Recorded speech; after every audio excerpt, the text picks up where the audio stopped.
Commander Vexus of the Galactic Coalition stood before the holographic display, her 3 eyes narrowing at the blue-green planet rotating slowly before her.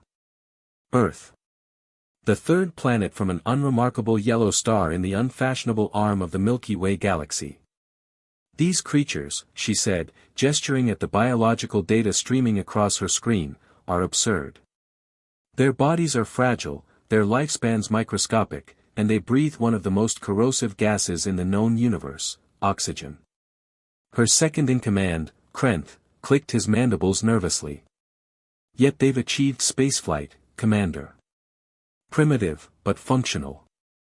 Vexus had spent 3 decades cataloging species across 12 systems.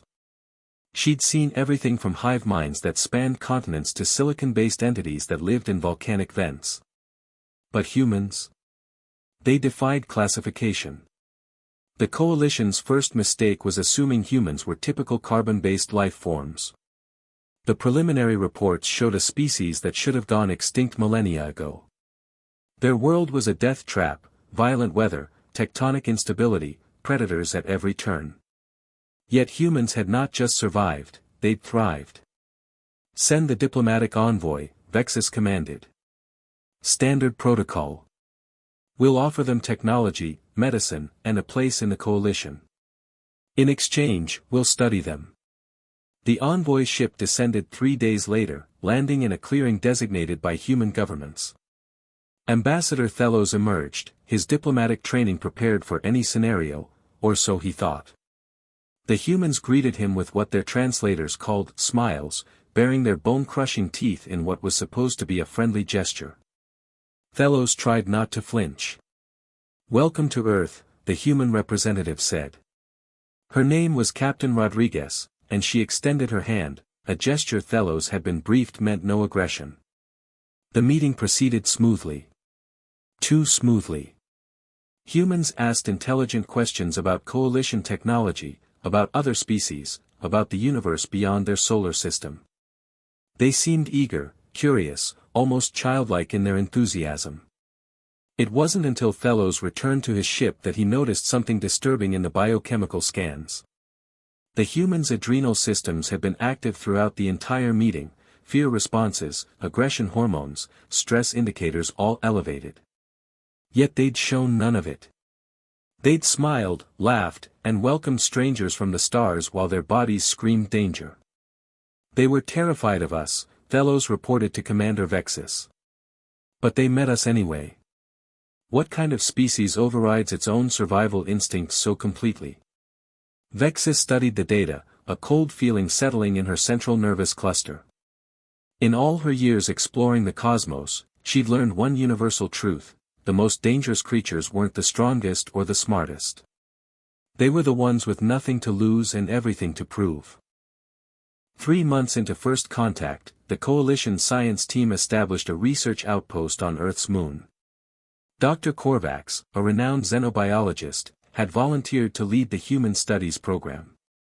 He dissected the biology of 73 species. Humans would be his masterwork.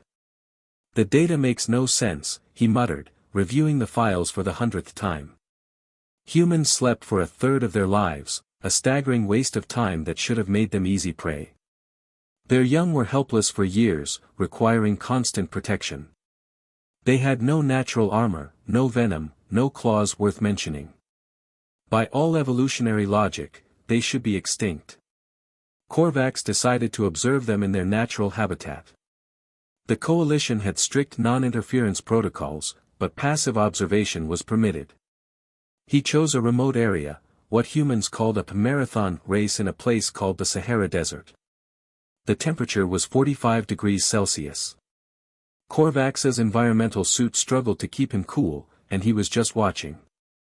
The humans were running. Voluntarily. "They're doing this for recreation," he asked his assistant, Vela, who was monitoring the biosigns. "Apparently," she confirmed. "No prize, no survival imperative. They call it, challenging themselves." One human collapsed from heat exhaustion.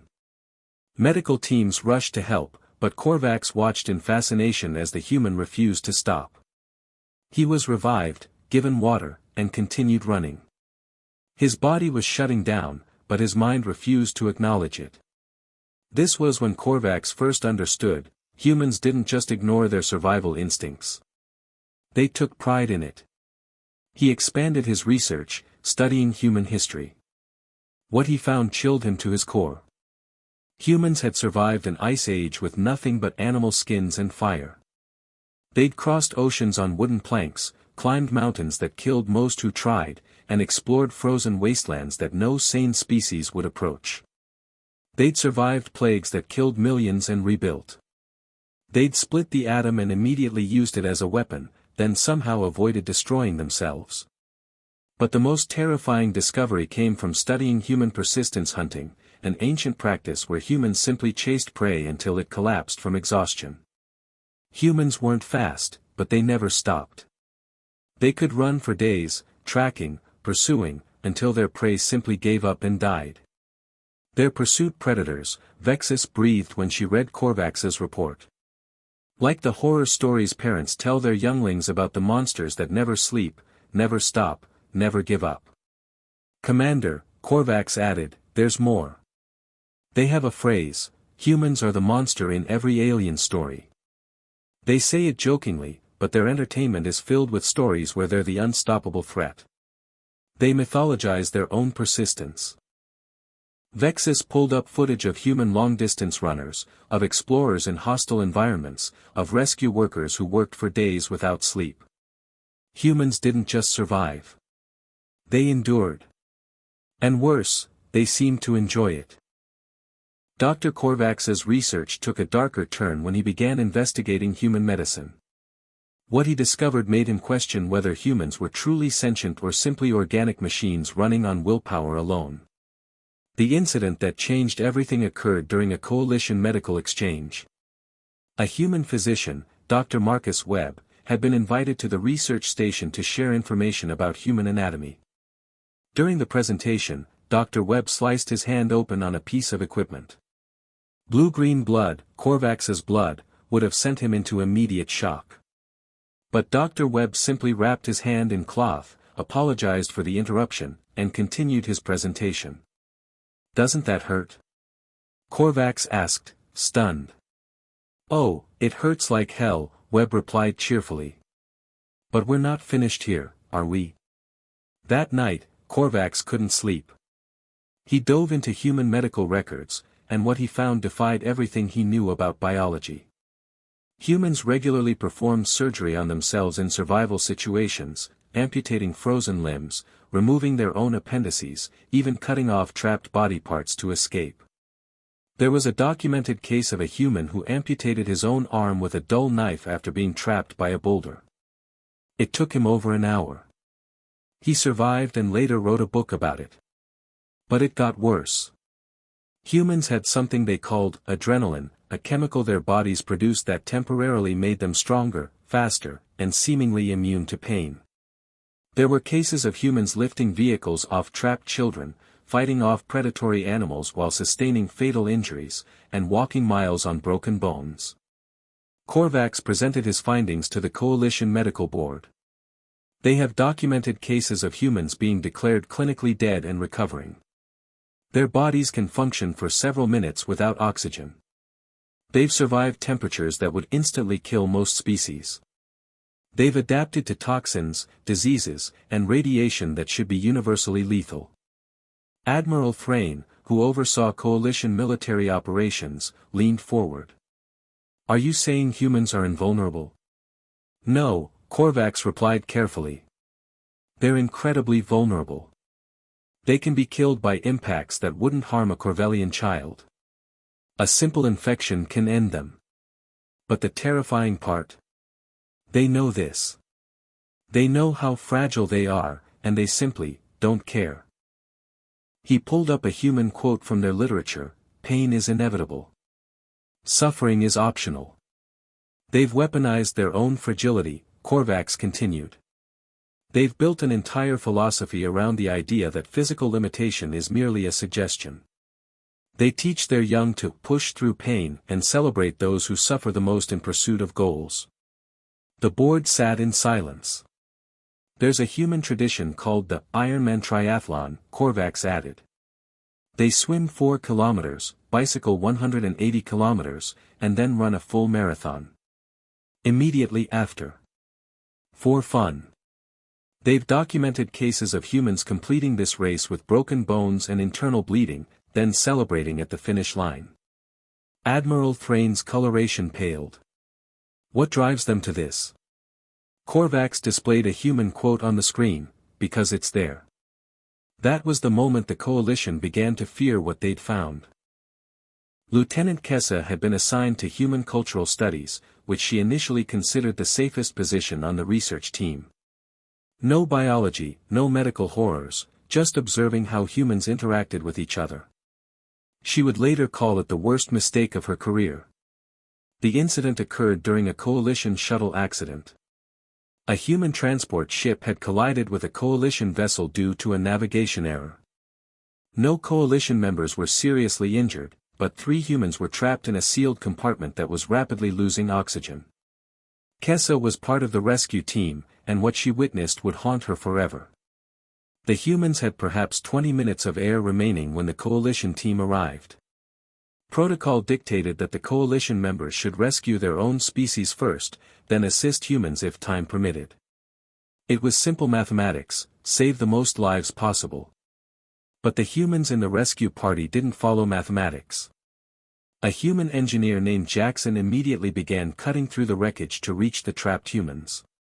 When Kessa informed him that his own people would run out of air if he continued, he looked at her as if she'd spoken nonsense.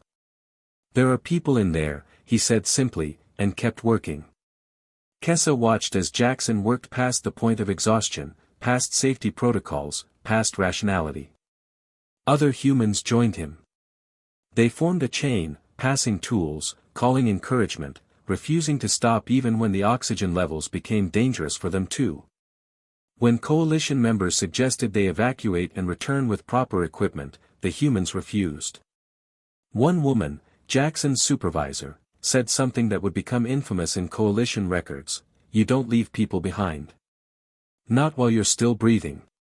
They saved all 3 trapped humans with 45 seconds of air remaining. Jackson collapsed immediately after, hospitalized for severe oxygen deprivation and exhaustion.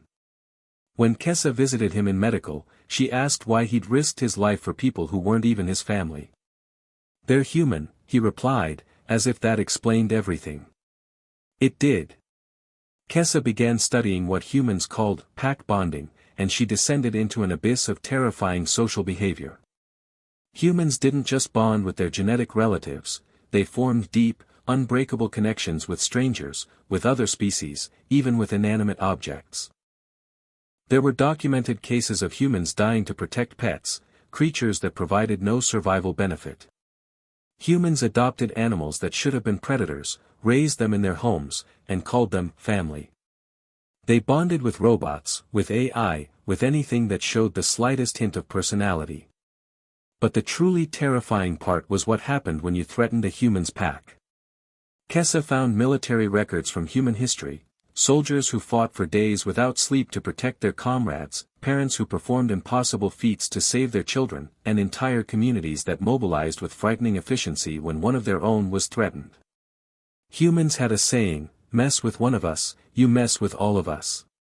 The coalition had assumed humans were individualistic. After all, they had hundreds of separate nations and cultures. But Kessa discovered the truth: humans could disagree about everything and still unite instantly against an outside threat. They'd proven it throughout their history, putting aside centuries of conflict to face common enemies. "They're not individuals," Kessa reported to Commander Vexus. "They're a colony organism that thinks it's made of separate beings. And when you threaten one of them, you activate all of them." Vexus studied the report, particularly the section on human military history. "They fight wars for concepts," she observed. "For freedom, for justice, for revenge. They'll die for ideas." "Not just die," Kessa corrected. "They'll kill for them too." Professor Malven was the coalition's leading expert on technological development and innovation. He'd studied thousands of species across the galaxy, documenting how civilizations progressed from primitive tools to spaceflight. Every species followed predictable patterns, except humans. "They're doing it wrong," he complained during a briefing with Commander Vexus. "All of it. Everything about their development is wrong." He pulled up comparison charts. Most species develop spaceflight over tens of thousands of years. Humans did it in roughly 200. Most species perfect one energy source before moving to another. Humans are simultaneously using combustion, nuclear, solar, wind, and are experimenting with fusion. Most species develop artificial intelligence gradually, with safeguards. Humans are racing toward it at a speed that terrifies even them, and they're doing it anyway. "Why?" Vexus asked. "Because they're not trying to survive anymore," Mal then replied. "They're trying to win." He showed footage from human entertainment, their movies, their games, their stories. Every single one featured humans overcoming impossible odds, defeating enemies with superior technology, and winning through creativity and determination. "They've mythologized innovation," Mal then continued. "They celebrate rule breakers and paradigm shifters. They have phrases like, 'think outside the box,' and 'disruptive innovation.' They actively seek to destroy their own established patterns." But the truly alarming discovery came when Mal then studied human warfare. Humans didn't just fight, they innovated during conflict at a rate that should be impossible. Within a single human generation during what they called World War II, they went from propeller planes to jet aircraft, from basic computing to code-breaking machines, and from conventional weapons to nuclear bombs. They invented radar, rocketry, and dozens of other technologies in just 6 years because they were trying to kill each other more efficiently. "War accelerates their progress," Mal then explained. "Conflict makes them creative. They've weaponized innovation itself." He showed examples. Humans had strapped bombs to bats, trained dolphins for military purposes, and invented a weapon that could end all life on their planet, then built enough of them to do it several times over. When global destruction became possible, they didn't stop building weapons, they invented new types. "They've had the capability to destroy their entire species for 80 years, Mal then said quietly. "And they haven't done it. Do you understand what that means? They're constantly at the precipice of self-annihilation and choosing not to jump. That's not survival instinct, that's something else entirely." Admiral Thrain interrupted the briefing. "Professor, what would happen if humans felt genuinely threatened by another species?" Mal then pulled up projections. "Based on their historical patterns, they'd unify, innovate, and adapt at a rate we couldn't match. They'd turn every disadvantage into a weapon. They'd use tactics we'd never anticipate because they don't think like we do. They'd..." He paused, checking his calculations again. "They'd probably win." The room fell silent. "There's a human story," Mal then added, "about a species that invades Earth with superior technology. The humans lose every conventional battle. So they infect the aliens with a computer virus uploaded via a captured ship. It's fiction, but it's telling fiction. Humans don't imagine fighting fair, they imagine fighting smart." Vexus studied the data, her mind racing through implications. How long until they could pose a threat to the coalition? If they felt threatened? 20 years, maybe less. If they remain friendly? Mal then shrugged. They might never be a threat. "But Commander, we need to understand something. Humans don't just create technology. They create art, music, stories, things with no survival value. They launch objects into space just to inspire themselves. They've sent messages to aliens they've never met, hoping someone will answer. They're not just survivors. They're dreamers with opposable thumbs and nuclear weapons." Counselor Thesta had spent 40 years treating psychological trauma across dozens of species. She'd seen soldiers with combat stress, civilians with disaster-induced anxiety, and scientists driven mad by discoveries they couldn't comprehend. She thought she understood the limits of sentient minds. Then she started interviewing humans. The first session was with a rescue worker named Emma Torres, who'd volunteered for a psychological study.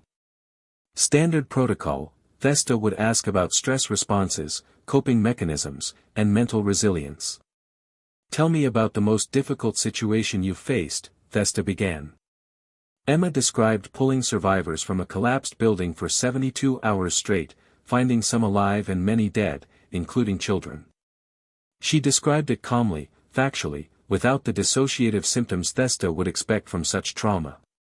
"And how did you cope afterward?" Vesta asked. "I didn't, really," Emma replied. "I had nightmares for months. Still do sometimes. But there was another disaster 3 weeks later, so I went there too." Vesta's manipulator tentacles trembled. "You experienced severe trauma and voluntarily returned to the same traumatic environment?" "Someone had to," Emma said simply.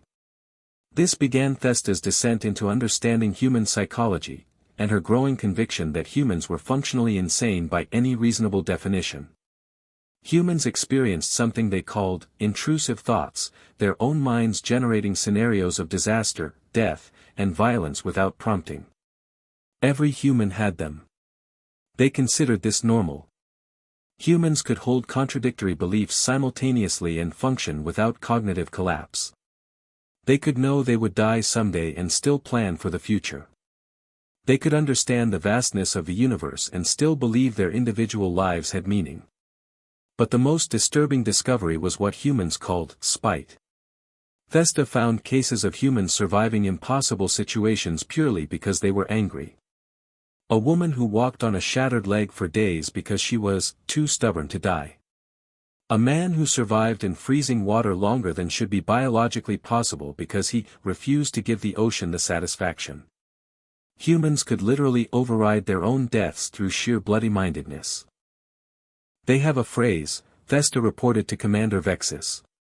"Survival out of spite. They consider it admirable. They celebrate it. They have another phrase, living well is the best revenge.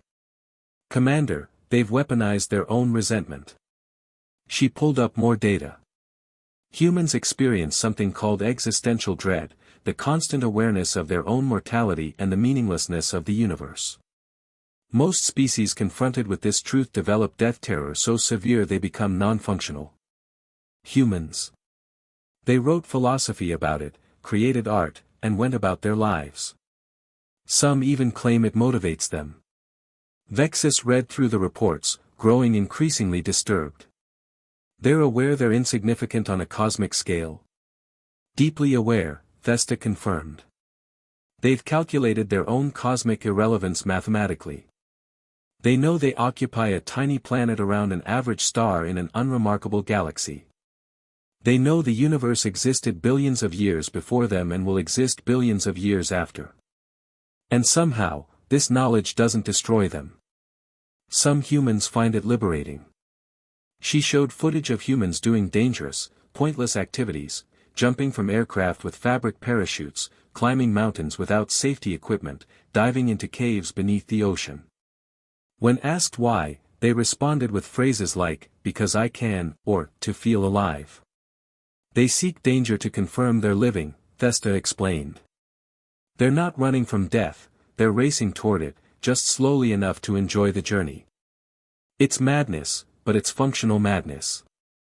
Admiral Thrain joined the briefing. "Counselor, would humans make reliable allies?" "Absolutely," Vesta replied without hesitation. "Because they'll do insane things for you if they consider you part of their pack. They'll die for you, kill for you, and worst of all, they'll survive for you. You cannot break a human who's protecting something they love. You can only kill them, and even then, they might take you with them." She pulled up a quote from human literature, "Do not go gentle into that good night. Rage, rage against the dying of the light." They've turned death itself into an enemy, Vesta concluded. And they refuse to lose. Commander Vexis stood before the Galactic Coalition Council, her 3 eyes dim with exhaustion. 6 months of research had led to this moment, the final report on humanity and whether they should be welcomed into the coalition or classified as a threat. The council chamber held representatives from 47 species, each one having reviewed the comprehensive studies. The silence was oppressive. Commander Vexus, High Chancellor Mordrin began, his voice harmonizing through 3 vocal chambers. We have reviewed your findings. Before we vote, please summarize, what is the terrifying truth about humans? Vexus activated the holographic display, showing images of Earth and its inhabitants. The terrifying truth, she began, is that humans are the universe's ultimate survivors, not because they're the strongest, fastest, or smartest, but because they refuse to accept limitations. They're persistently, creatively, spitefully alive. She pulled up data streams. They survived an ice age with stone tools. They crossed oceans without knowing what was on the other side. They've survived plagues, wars, disasters, and their own worst impulses. They've split the atom, walked on their moon, and sent machines beyond their solar system. They did all of this in less than 10,000 years. Counselor Vrethen, representing the logical Cortexians, spoke, many species achieve spaceflight. What makes humans different? Humans don't just achieve goals, Vexus replied. They exceed them. They don't explore space to survive, they do it because they're curious. They don't create art because it serves a function, they do it because they feel compelled to. They're driven by something beyond survival instinct. They call it hope, ambition, curiosity, or stubbornness. Whatever it is, it makes them unpredictable. She showed footage from human history, humans caring for disabled members who couldn't contribute to survival, humans adopting creatures from other species, humans sacrificing themselves for strangers. They pack bond with anything, Vexus continued. Including us. In 6 months, 3 humans have already formed what they call friendships with coalition members. They've learned our languages, shared their food, and tried to understand our cultures, not for strategic advantage, but because they're genuinely interested. Admiral Thrain rose.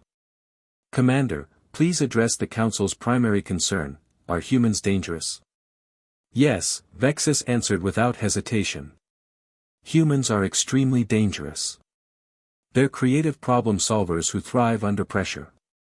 They're persistence hunters who never stop pursuing goals. They're pack-bonding social creatures who will unite against threats. They're spite-driven survivors who can override their own biology through willpower. And they have nuclear weapons. The council chamber erupted in concerned murmurs. However, Vexus raised her voice, they're only dangerous to enemies. To allies, they're the most loyal, dedicated, and protective species I've ever encountered. The question isn't whether humans are dangerous, it's whether we want that danger directed at us or beside us. She pulled up a final presentation.